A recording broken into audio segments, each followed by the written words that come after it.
So, how do you invest in your 20s so that you can be wealthy in your 30s? Now, if you're Australian, approximately 3 in 5 Australians will not have enough money to retire. And if you're in the US, according to CNBC, a typical 60-year-old in 2016 have less than $100,000 in their retirement savings accounts. Now, there's a plethora of reasons why everyone don't have enough money in their retirement savings accounts, but you're not here for that. You're here because you want to take action now and you want to learn how to invest in your 20s so that you can be financially independent and wealthy in your 30s. Nope, it doesn't involve you pouring all your savings into Bitcoins and pray to the Bitcoin gods that you are gonna rise to millionaire status with that Bitcoin portfolio. So in this video, I'm gonna share with you 9 things I've invested in my 20s so that I can be wealthy in my 30s. Everything that I'm about to show you are all the things that I've done for myself. And because of the things I've done for myself, I'm on track to be financially independent when I'm 35. Now, going back on financial independence, I really just mean that the income that's produced from my investments will cover all my expenses.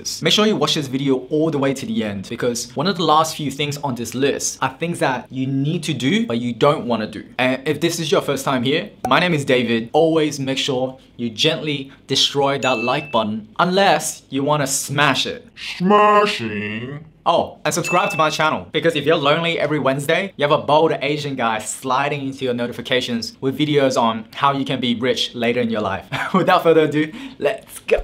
Number 1, invest as much as you can, as soon as you can. You know what the most powerful force in the universe is? Compound interest. Now, compound interest just means that your money is growing on its own growth.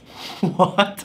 Confused? All right, let's look at a more practical example right now. Now look on the graph. There's 3 examples. Now the gray line is Susan. Susan in total invested $50,000 between the age of 25 and 35. Now Bill invested a total of $150,000 between the age of 35 to 65. Now Chris invested a total of $200,000 between the age of 25 and 65. Now in this example, the returns assumed here is 7% annually. And it's no surprise that Chris, amongst those 3, will have significantly larger sum of money in his retirement savings accounts compared to the other 2. But the other 2 examples are more interesting. Susan invested a total of $50,000 in that 10 years between 25 and 35, actually have more than Bill, who invested $150,000 between 35 and 65. Why?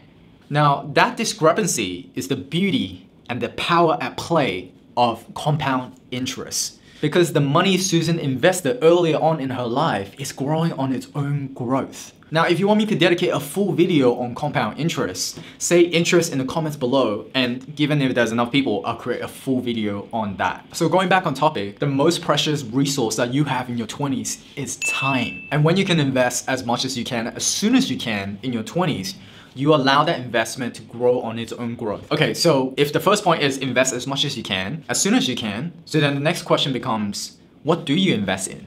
I'll talk about that in just a second. Now, before we talk about exactly what to invest in, it's really important we talk about investing in your financial education in your 20s. I mean, seriously, why trust a random Asian dude you found on the internet talking about money? The only person you should trust is yourself. So here's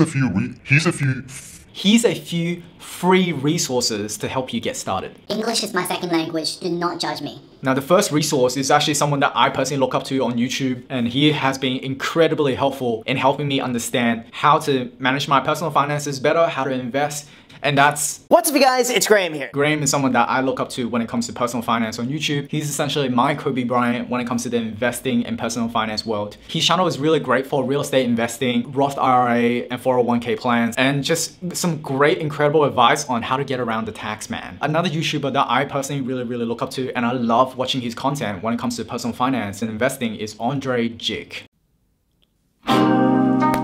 Hey guys! Now, Andre Jig's YouTube channel is incredible when it comes to dividend investing, as well as some incredible entertaining magic tricks. Now, another YouTube creator that I personally look up to, and his content has been really helpful in understanding dividend investing, index fund investing, as well as money savings tips, is of course my channel. I had to. It was just the right place for me to do it. While we're on that topic, if you haven't subscribed to me, make sure you subscribe to me, click on the bell, and gently destroy that like button. Okay, going back on topic. Now, if you're more of a reader and don't really like to watch videos, a few books that I have read that I found really helpful are Unshakable by Tony Robbins. It's a really introductory read about the markets, especially around index funds. So highly recommend that book. Another book is a classic, which is Rich Dad, Poor Dad by Robert Kiyosaki. And that book is more about understanding the fundamentals around assets, liabilities, and how incomes flow in and out of your life. Now, number 3, setting financial goals. Now, investing in your 20s to be wealthy in your 30s is a marathon, and you need to know what is the end destination to go on that journey to be rich in your 30s. The question to answer here is, how much do you need to be rich in your 30s? Now, rich is very subjective. Now, for me, rich just really means that the income from my investments will cover all my expenses. Now, one of the easiest ways to calculate how much you need to be rich in your 30s is to use a calculator. I've linked in the description below. I have actually gone through a full tutorial on how to calculate how much you need in this video right here. And in that video, I actually go through my own circumstances, my expenses and my income to calculate how much I need to invest per month and how much do I ultimately need at age 35 to retire early. And to save you a bit of time, I ultimately need approximately $859,000 by age 35 to retire early.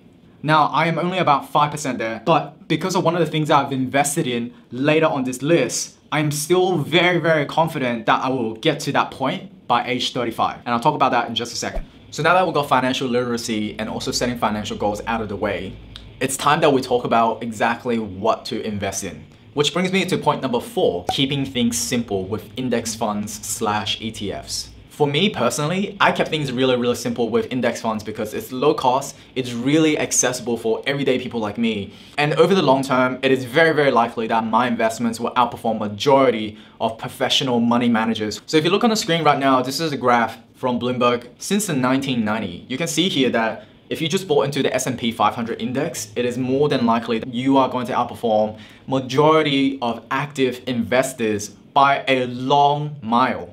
And if you want to learn more about index fund investing, especially if you're a beginner, I made a full video around that right here. Feel free to check out that video before you come back and finish watching this one. Now, going back on topic, one of the main reasons that I think index funds will outperform mutual funds and hedge funds over the long term is fees. Now, to give you some perspective, mutual funds and hedge funds charges you anywhere between 1% and upwards when it comes to yearly management fees. If for that year, they outperform the market, they will also charge an additional performance fee that ranges anywhere between 15 to 20%. So let me put it into a more practical example. The index fund that I'm invested in charges me approximately 0.03% per year. So if I have $10,000 invested in an index fund, it will cost me approximately $30 per year as management fee. On the other hand, if you have $10,000 invested in a hedge fund / mutual fund, it will cost you $100 regardless of whether they outperform the market or they don't. So if you watch this far into the video, then you know that the more you invest, the more you have in your retirement account in your 30s. Which brings me to point number 5. You need to invest in systems or ways to increase your savings rate. So the calculator in the financial goals section should help you understand how much you need to save and invest per year so that you can be wealthy in your 30s. Now, the challenge here is that most people are only saving about 10 to 20% of their monthly paycheck. And if you want to be wealthy in your 30s, you do have to invest in ways to allow yourself to work up to saving 50 to 60% of your monthly paycheck. And if you can work your way up into saving 50 to 60% of your monthly paycheck, you can actually retire in 12.5 years instead of another 51 working years. Let me show you something. The graph on the screen right now is assuming that you're taking home about $50,000 per year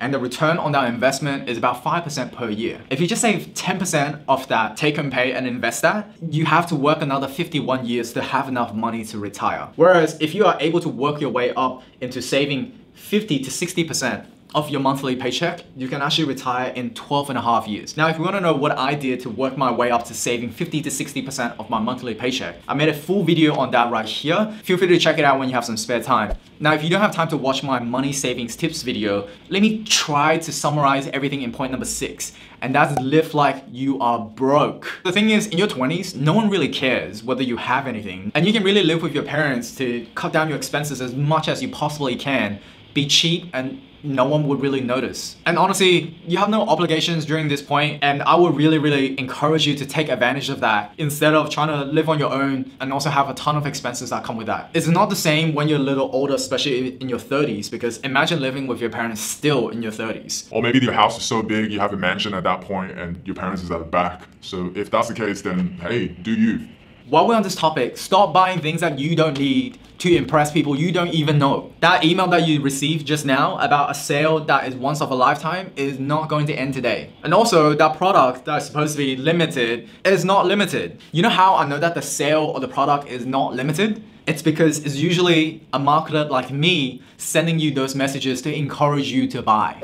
So remember in point number 3, I mentioned that I need approximately $859,000 in my savings account to be financially independent when I'm 35. I mentioned that I'm only approximately 5% there. I was still very confident that I'll get there at age 35. Now, my secret is starting a business, which is point number 7. Now, to give you some perspective, the startups that employed me in 2018 was going to pay me $100,000 per year with equity stakes. But after 1 year of starting my own digital marketing business, it's currently generating approximately $18,700 per month. And that's approximately $224,000 per year. Now, in the bigger scheme of things, that might not seem like a lot of money because the living expenses in Sydney is actually quite expensive. But granted that I don't inflate my lifestyle or live above my means by maxing out my credit card to get Lamborghinis or jewelry, I'll definitely be on track to be financially independent and wealthy in my 30s. But the point I'm trying to make here is that after starting my own business, my earning potential went way up. And in your 20s, this is a period where it's relatively risk-free for you to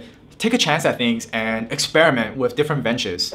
Okay, number 8, and that's investing in your technical skills. Now, to invest more, you can either save more or earn more money. Now, I talked enough about saving money, so it's really important that I also talk about how you can earn more money. Now, one of the ways that I was able to jump my income bracket so quickly over a span of 2 years is because I heavily invested in my technical knowledge. So I'm currently in the growth and digital marketing field, and in 2016, I was earning approximately $50,000, which is barely anything. And by 2018, I was earning $100,000. And one of the biggest reasons how I was able to jump my income bracket so quickly over a span of 2 years is that I invested a lot in my technical capabilities, especially in Google ads, Facebook ads, and SEO. The underlying theme is that when I'm able to do more or add more value to the company, it makes sense for them to pay me more instead of trying to hire someone else. Because hiring someone else, if you watch some of my other videos, it is so expensive and so incredibly tiring. So if you're keen in upgrading your own technical skills, here's a few places that are my go-to whenever I want to learn something brand new or invest in my technical skills. YouTube has become one of my go-tos always for majority of things. And Udemy is really good for marketing and design. It also has a lot of coding courses as well, but I go to Code Academy or Udacity for anything that's engineering related or data science related. Of course, if YouTube, Udemy, Udacity, and also Code Academy doesn't fit what you're trying to learn, try Google it and see what you find. Most of the time, when you just Google the skills that you want to learn, there should be plenty of providers that you can learn from. And the bottom line is, I invested very heavily in my technical skills because I see it just as software upgrades. And the better the software, the more you can charge for it. And the last one, number 9, is getting rid of all bad debts. Now, not all debts are good. If you're using debt to generate more money so that you can save more and invest more, that is definitely the way to go, and hey, kudos to you. If you're using credit card debt as a way to buy a bunch of stuff that you don't need to impress people that you don't even know, then I will highly encourage you to rethink some of those purchasing decisions because that sale's not gonna end and that product is really not that limited. Now, I'm not saying credit card debts are bad in general because sometimes it's probably good to spend money with a credit card and then just pay it down as quickly as you can so you have a high credit score. The point I'm trying to make here is that in your 20s, be careful about overspending and living above your means using credit card because credit card makes it really easy to spend money, and more often than not, that's a trap that the banks have created so that you can spend more and they can earn more. Now, another form of bad debt is student loans. Now, it's different for different countries, and fortunately for us here in Australia, we have government supported student loans. And those student loans have very low interest rates, so it actually doesn't matter as much for me to pay it down because the interest rate is so low on it. It makes more sense for me to put that money into investments and grow it and then pay it back later. Now, if you're in another country where student loans have higher interest rates, probably make more sense to try and pay it down as much as you can because ultimately that interest rate will just eat away all your investment returns. So the guiding principle here is that if the debt is used towards producing more income, great. Now, the debt that you have is ultimately eating away the majority of your investment returns. That's bad. And you want to get rid of as much as you can in your 20s so that you can have a wealthy 30s. Thank you for watching this video all the way to the end. Now, investing in your 20s so that you can be wealthy in your 30s is essentially a marathon. And as you get into the routine of practicing the habits and the things that I talked about, it'll become easier and easier, and the chances of you becoming wealthy in your 30s will be significantly higher. But one of the last things that I also wanted to talk about before I end this video is that I talked a lot about monetary investment and investing in your knowledge, so on and so forth, but it's also really important to invest in relationships in your 20s, especially relationship with your parents in your 20s. Now, I migrated to Australia when I am 10. And since then, I've been basically jumping families, and my guardians have taken care of me for the longest time. But now that I'm grown, I have more time to myself and I have more time to mature. It's really important to me to invest in my relationship with my mom and pops so that not only am I financially wealthy in my 30s, I will be mentally wealthy in my 30s. And that's really important to me. As usual, you can support me by just gently destroying that like button, and that will help me out a lot. And if you want to see more content like this, make sure you subscribe to my channel and click on the bell so that every Wednesday you have a bold Asian guy sliding into your DMs to make your day just a little bit brighter. Oh, one more announcement. So in April, May, and June, I'm planning to do 2 videos instead of 1, and I'm planning to release a video every Monday and Wednesdays. So stay tuned for that, and thank you again for watching this all the way to the end. It means a lot to me. See you soon.